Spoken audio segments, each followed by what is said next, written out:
আশা করি যে ভবিষ্যতে এই পরিস্থিতির পরিবর্তন হবে। দর্শক, আমরা একটু দ্রুত যেতে চাচ্ছি, আমার হাতে অনেকগুলো আইটেম আছে। আমরা কারি অ্যাওয়ার্ড দেখাবো, যেটি আমাদের আমরা পেয়েছি লন্ডন থেকে।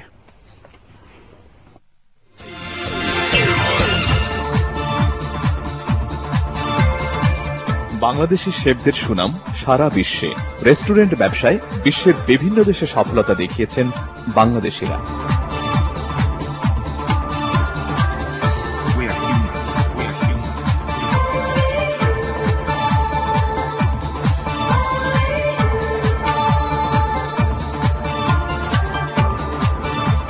জাঁকজমকপূর্ণ আয়োজনে লন্ডনের বাটারসি অ্যাভলিউশনে হয়ে গেল নবম British curry award 2013।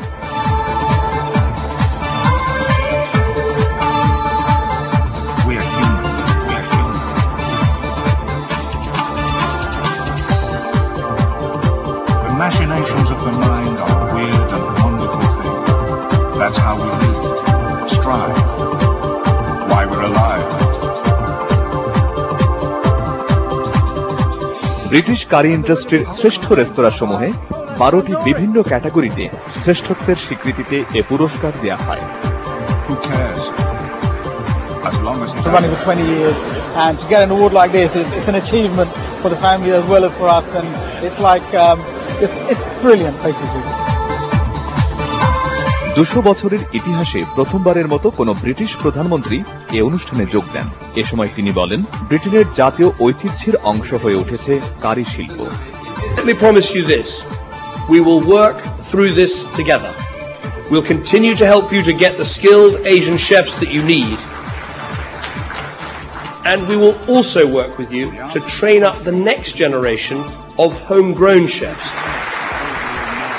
Is when you're away, wherever you are in the world, and you get back to England, the first thing we all do, we don't go, I want to go out for roast beef in Yorkshire, I don't want any chips, I just want to go out for a good old English traditional Indian curry, and we all do it.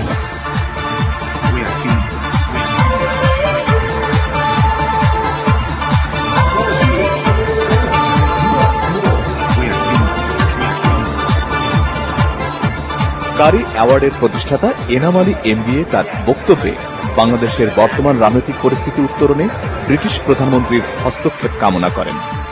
I think innovation would be very much personalized. Individual restaurateurs have their own identity, so they have their own concept. Whether it's making a kebab or it's making a tikka masala, they have their own presentation, own recipe.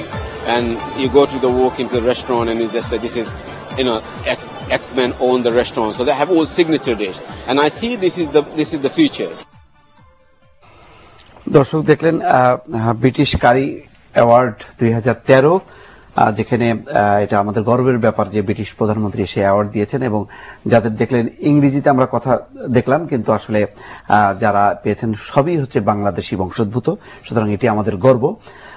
আমরা এই ধারাবাহিকতা আমরা যে সর্বশেষ যে বক্তব্যটা শুনলাম, যে সেটি দরকার যে বাংলাদেশের যে রাজনৈতিক পরিস্থিতি, এই পরিস্থিতিটা যত উন্নত হবে বিদেশে এই ধরনের আমাদের সাফল্য আরো বয়ে আনবে। কিরণ ভাই, আপনি যদি এনাম ভাই বেশ একবারে শুরু থেকে এই ধরনের প্রক্রিয়ার সাথে সম্পৃক্ত, তার উদ্যোগে কিন্তু বিষয়টা হয়ে আসছে। আমি ব্যক্তিগতভাবে তার সাথে আমার সম্পর্ক রয়েছে, এবং এটা যে একটা ভীষণ একটা বড় জায়গা যে আমাদের এই সাবকন্টিনেন্টের ফুডটাকে সেখানে তারা পরিচিত করতে পেরেছে, এবং এখন তারা সেই খাবারটা খাচ্ছে, এবং এই খাবার খাওয়াটাই কিন্তু বড় ইস্যু। এই খাবার খাওয়ার সাথে সাথে তারা আমাদের দেশকে চিনছে, আমাদের সংস্কৃতিকে চিনছে, আমাদের যারা ব্রিটিশ রয়েছে সেখানে বাংলাদেশিরা, তারা সেখানে কর্মের সংস্থান হচ্ছে। এই সবকিছু মিলিয়ে কিন্তু একটা ভালো একটা অবস্থান তৈরি হচ্ছে যে এই কারি অ্যাওয়ার্ডের মধ্যে দিয়ে আমাদের দেশের সম্পর্কে তারা জানতে পারছে। তবে এখানে আমার এনাম ভাই যে আমরা দেখেছি যে রিপোর্টার যে কথাটা বলেছেন, যে তিনি ক্যামেরুনের কাছে একটা আহ্বান জানিয়েছেন যাতে বাংলাদেশের রাজনৈতিক বিষয় নিয়ে তিনি একটুখানি নজর দেন। তবে তাদের এই সচেতনতা কিন্তু আমাদেরকে মুগ্ধ করে। আজকে যদিও আমরা বাংলাদেশে থেকে আমরা বড় বড় কথা বলছি, আমরা এটা বলছি সেটা করছি, ব্লেম গেম করছি, কিন্তু কোনো কিছু সমাধান হচ্ছে না। আজকে তারা ওখানে বসে তারা দেশ নিয়ে ভাববার যে জায়গাটা তাদের তৈরি হচ্ছে, তার তো কিছু আসে যায় না, তার এখানে কিছুই নাই। তবু কিন্তু তিনি ভাবেন যে আমাদের এই দেশটা কিভাবে শান্তি হবে, আমাদের এই দেশে কিভাবে আগুনে পড়ে মানুষ মারা না যাবে, আমাদের এই দেশে কিভাবে সহিংসতা বন্ধ হবে, আমাদের এই দেশে কিভাবে প্রধান দুটি দল বা প্রধান দলগুলোর মধ্যে সমন্বয় হবে, আমাদের আমাদের মাননীয় প্রধানমন্ত্রী এবং মাননীয় বিরোধী নেত্রী একসাথে বসবেন, চা খাবেন, কথা বলবেন, তারা জাতীয় স্বার্থ ইস্যুগুলোতে একটা ঐক্যমত পোষণ করবেন, এই জায়গাগুলো কিন্তু আমাদেরকে তারা সুস্পষ্টভাবে জানিয়ে দিচ্ছে। ভুট্টো ভাই, আপনি যদি বলেন, এরপর আমরা একটু বিরতি দেব।